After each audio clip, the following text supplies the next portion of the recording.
All right, folks, this is Harris Sultan. The Islamic regime is on its knees, not metaphorically, but literally it's on its knees, clinging to power, panicking behind closed doors, and now literally begging Donald Trump not to bomb them.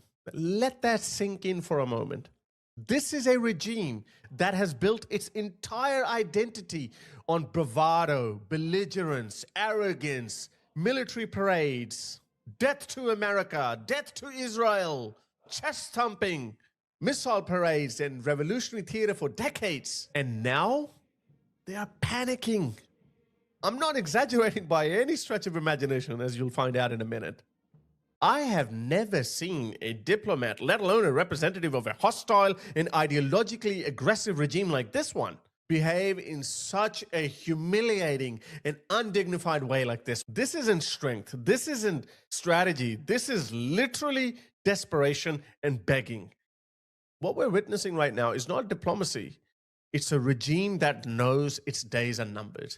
What do I mean by that? As I said, I'm not exaggerating. Let me play you some clips of an interview of the foreign minister of the Islamic regime, where he's saying that we are willing to completely abandon our nuclear program. For 30 years, you've been fighting with the West to say that we're going to maintain our nuclear program. We are a sovereign country. We will destroy Israel. We will destroy American bases in the Middle East. You're that desperate that you're literally saying, okay, please don't bomb us. We are happy to end our nuclear program. Have a listen to this. This is so embarrassing. I don't know what's happening in President Trump's mind. Maybe this is what he wanted to see. Maybe he wanted to see them grovel and humiliate, be on their knees. Maybe he wanted that and then he might bomb them. I don't know. Or he might just say, you know what? Mission accomplished. I don't know that. I really hope that Trump does not back away. President Trump needs to understand one thing, that if he bombs the regime and the regime is toppled, then, as you know, countries last for centuries, not decades, for centuries. And a country like Iran that has been around for thousands of years is going to last for a very long time. And as long as that country lasts, they will always have President Trump etched as one of the founding fathers forever in its history. President Trump might not end up on Mount Rushmore, but he will definitely end up as a statue somewhere in Tehran. There will be streets and roads and buildings, maybe cities and towns named after President Trump, if President Trump helps the people of Iran liberate themselves. Let me play this video to you. This is embarrassing. I was shocked. I actually took these clips out myself and put these subtitles. Have a look at this. It does not get any more embarrassing than this. If the U.S. negotiation team follows what President Trump said, to come to a fair and equitable deal to ensure that there is no nuclear weapons. This is what he said in one of his latest posts. So if that is the case, I'm confident that we can achieve a deal. If that's the case, we're going to achieve a deal. The CNN host doesn't even understand that. He doesn't register that, hang on a second, what just happened here? Are you willing to abandon your nuclear program? Wasn't that your whole grift? President Trump says he is looking to not use the military force that is currently stationed around Iran, not just on aircraft carriers, but elsewhere. If there can be an acceptable deal, what would be an acceptable deal for Iran as far as nuclear is concerned? What would be an acceptable deal? A fair and equitable deal on the nuclear program? Everyone knows what President Trump wants. Totally abandon your nuclear program. He will clarify that. As I said, the same deal that he mentioned, a fair and equitable deal to ensure no nuclear weapons. To ensure no nuclear weapons. That is achievable. No nuclear weapons. Whoa. What happened? It is achievable. President Trump said no nuclear weapons, and we fully agree. We fully agree with that. And we fully agree with that. No nuclear weapons. Please don't bomb us. In return, please lift the sanctions. Negotiate on our nuclear program to ensure that there is no nuclear weapons, to ensure that it is peaceful and would remain peaceful forever. That could be a very good deal. Of course, in return, we expect sanction lifting. Okay. That wasn't it. Okay? That wasn't it, guys. It gets worse than that. How many times have you heard that, oh, America went into Iraq for oil. America went into Venezuela for oil. These people think that America goes into these countries in the old school colonial manner where you go in, you confiscate national assets, and then you just suck them dry. That's not how America works. America goes in, wins contracts, and then everyone gets rich. Okay, so ExxonMobil will get a contract, and then they will pay some sort of a royalty to the local government, and everyone gets rich. That's the way, which is a fair and equitable way. How many times we've heard that? But all these third worlders, they're like, oh no, America going in like Britain used to go into its former colonies and they would suck them dry. That's not how America works. But regardless. And they're saying the same thing about Iran, that, oh, America wants their oil. America wants their oil. Actually, Khamenei tweeted this. Look how pathetic they are. On the one hand, online, they're propagandists, and even Khamenei himself, they bluff and bolster. They do their chest thumping. They put on this fake bravado that, oh, we will destroy this. And they're still doing that, by the way. This is what Khamenei tweeted on February the 2nd. Iran possesses numerous attractions. Its oil, gas, rich minerals, and geographic locations are attractive. The US wants to seize control of this country just as they controlled it before. What a liar. Look at this. I tweeted underneath. I wonder if he sees that. To keep their fellow Muslims happy, they're saying, hey, they're coming for our oil. They're coming for our energy sector. But their foreign minister is literally on his knees begging Donald Trump and say, hey, don't bomb us. Please take our oil if you want. Have a listen. As a matter of principle, we have no problem to do business with American enterprises. You have no problem to do business with American enterprises? What happened to Death to America? They're coming to get our oil. It gets better. You perhaps remember that after the JCPOA, we immediately signed a contract with Boeing to buy, I think, something more than 80 aircrafts. And the deal was signed. The contract was signed. So in principle, we have no problem for American enterprises to enter into our energy sector. Enter into our energy sector? I thought your whole thing was America wants to get its dirty, grubby hands on our oil. And now you're literally telling America, please don't bomb us, have our oil. To our transportation sector or whatever. The United States has problem because of their, primary sanctions against Iran. They don't. Yeah, they have put the sanctions against you because you are a hostile, filthy regime that brutalizes its own people. That's why the United States does not want to do business with you, filthy animals. Simple as that. The United States has a right not to do business with you, and also ask its allies and other countries who want to do business with America not to do business with you. That's the reason. They don't let American companies to work with Iran unless they receive a special license or whatever. How shameless. But I saved the best till the last. We know how brutal this regime is. We know how many people they've killed, their own people they've killed. And when their own Iranian soldiers refused to kill their own fellow Iranian citizens, they brought in people from Pakistan, Iraq, and Syria, and Afghanistan to kill Iranians. And on 8th and 9th of January, on those 2 days, they killed over 20 to 30,000 people. I have seen so many videos of morgues overfilling. Actually, let me play you this video. I might have to blur it because YouTube might not allow it. Have a look at the response from this guy. And again, he's kissing Donald Trump's ass. He's not provoking Donald Trump, although Khamenei is. That's what they do. They say one thing publicly, and they say quite another thing behind the scenes. And obviously, this is not even behind the scenes because this is like someone is trying to be a good cop and bad cop. He's saying, oh, you know what? Donald Trump is a smart man. It's Israel who's doing all this thing. It's Israel that is trying to make us fight with each other. No. Israel and the United States have a shared interest, which is to see the downfall of this evil regime. Have a listen. Peaceful demonstrations and protests. Sometimes even went violent, which was tolerable. Oh, sometimes it went violent and that was tolerable. Oh, how big of you. And the government engaged with the protesters' leaders to see how they can find solutions for their grievances and problems. But since... Look at this. Look at this morgue in Iran. 8th of January... I put these videos next to it and listen to his words. How pathetic. But since 8th of January to 10, these 3 days was completely different. We faced with a completely different story. There were, terrorist elements, militias who entered to these demonstrations with guns, and they started to shoot at our police forces and security forces.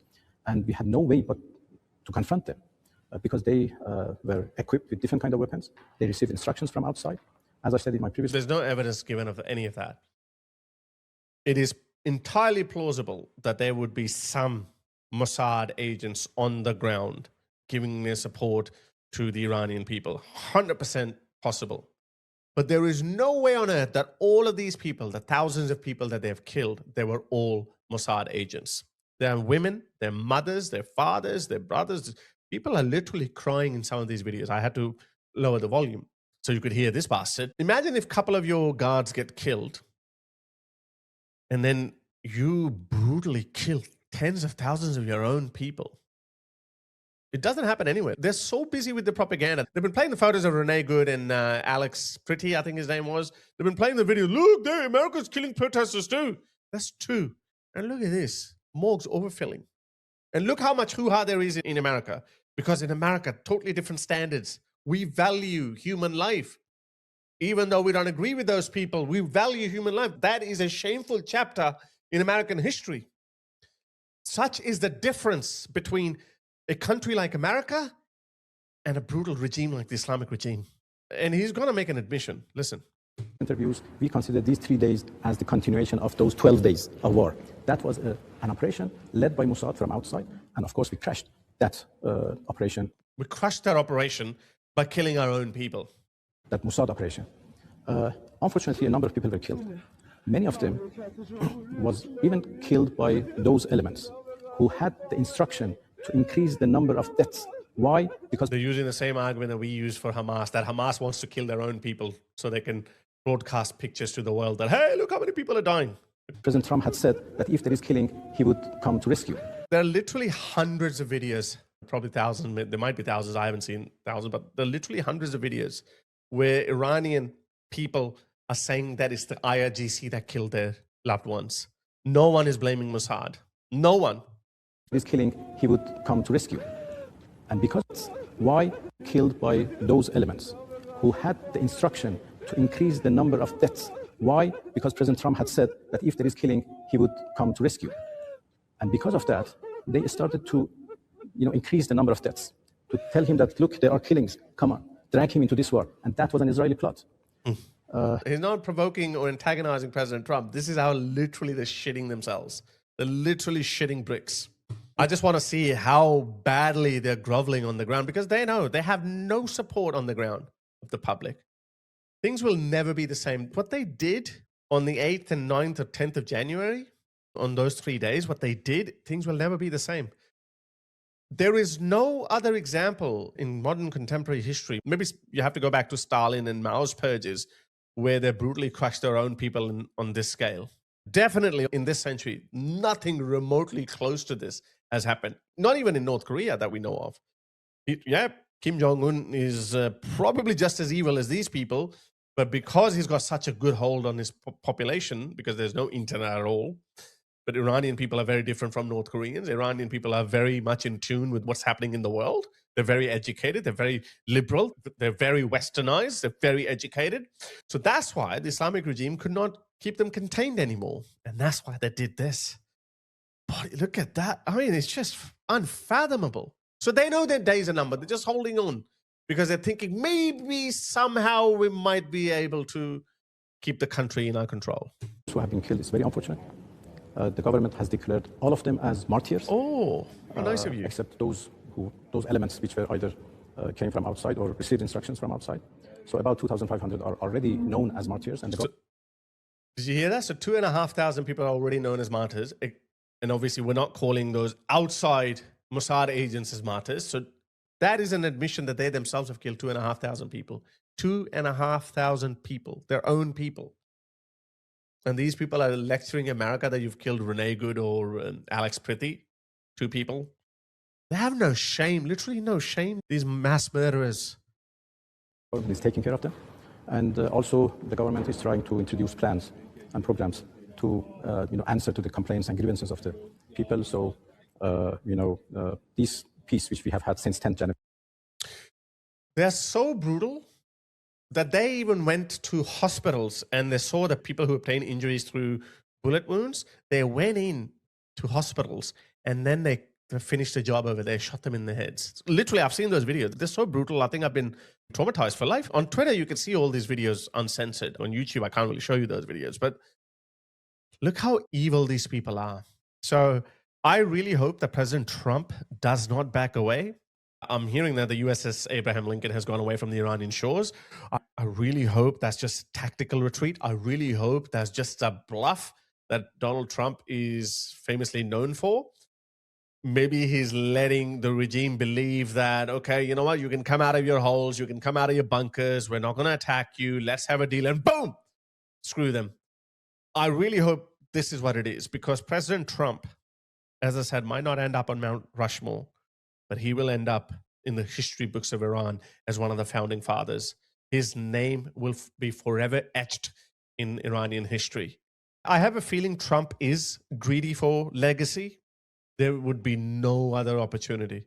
We're talking about Roosevelt kind of legacy, how Roosevelt saved Western civilization, and because of World War II, America became a superpower. Before World War II, America was a regional power, but now America became a superpower. And now, since World War II, America has never been able to successfully build a new country from ground up. Every other regime change operation has mostly failed. But this one is not going to fail. This one is going to work out because people, just like in World War II, the Italians, the Germans, the French, they all wanted to be liberated. Just like that now, the people of Iran want to be liberated. You don't have to put boots on the ground. But again, as I said, I don't know. I'm watching this very closely. My heart is beating for the Iranian people. I really want to see a free and liberated Iran with the help of the United States. I've been trolling Khamenei a lot because he's been tweeting like a mad dog because he knows his days are numbered and there's probably not much to do in a bunker. So it's not him who's tweeting. He's obviously getting other people to tweet. Maybe I've been noticed. Look at this. I received this threat from some, I don't know if he's Yemeni or Iranian or whatever, some Muslim. Look at this. Our supreme leader, the Ayatollah Ali Hosseini Khamenei, has placed a fatwa on Haris Sultan and the other enemies of Islam who were responsible for the recent riots in Iran. I hope that the people of Iran recognize my services, and I also get a little street named after me. The Al-Qatil, Qatil means murderers, the Al-Qatil brigades under the banner of Ansarullah will capture the Kafir Haris Sultan and bring him to Yemen. Oh, okay. To be imprisoned for life. Okay, that's nice. That's nice of you. You're not going to chop my head off. Our commandos have departed. They've departed Yemen for the shores of Melbourne to capture the Kafir Haris Sultan. See you soon, Kafir. Allahu Akbar. Look at this. They even created AI pictures of the port of Melbourne. What the hell is Melbourne? I'm looking all right, huh? Not bad. Look at this. Look at this. I'm in a dungeon, chained up. He's electrocuting me. I hope that I act like this. I'm not screaming like Khamenei is. Oh, please let me go. I don't know. I really hope so. I don't know. Well, anyway, none of that is going to happen. These peasants can't do anything. These Look, they're feeding me maggots. Anyway, not going to happen.